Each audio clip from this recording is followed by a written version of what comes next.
125 வண்டி வாங்கியிருக்கோங்க. எல்லா வண்டியிலும் ஆளை ஏற்றியாச்சு. இந்த பீசு கட்டையை பிடிக்கிட்டு போகிறவனை எப்படியாவது பிடிச்சே ஆகணும்.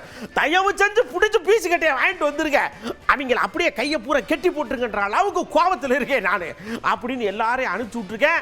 கூடிய விரைவில் பிடிச்சி இதுக்கு தீர்வு வந்துடும் அப்படிங்கார். பொறுத்து இருந்து பார்ப்போம். ஏன்னா கடந்த 10 நாட்களில் பார்க்குறோம் நிறைய இடத்துல ரிப்பீட்டடாக ஒரே மாதிரி இல்லை. ஒரு சில இடத்துல வந்து இப்போ டிரான்ஸ்ஃபார்மர்லாம் தீ பிடிச்சிருக்கு. இது வரைக்கும் நடக்காத விஷயங்கள்லாம் நடந்திருக்கு. ஏன் தீ பிடிச்சதை நம்ம அசஸ் பண்ணிட்டு வரோம்.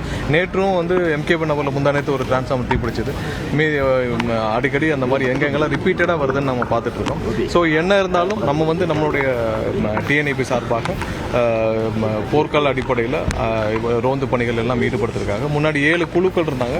பட் அது போதுமானதாக இல்லாத பட்சத்தில் நம்ம வந்து அடிஷ்னலாக இப்போ 500 பேர் கொண்ட 125 வாகனங்களுடன் 500 பேர் கொண்ட 125 குழுக்கள் அமைக்கப்பட்டு அதை கண்காணிக்கிறதுக்காக 10 பேர் கொண்ட உயர்மட்ட குழுக்கள் அமைக்கப்பட்டிருக்கு.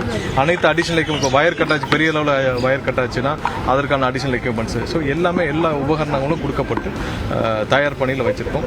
இன்றிலிருந்து அந்த பணி துவக்கப்படுது.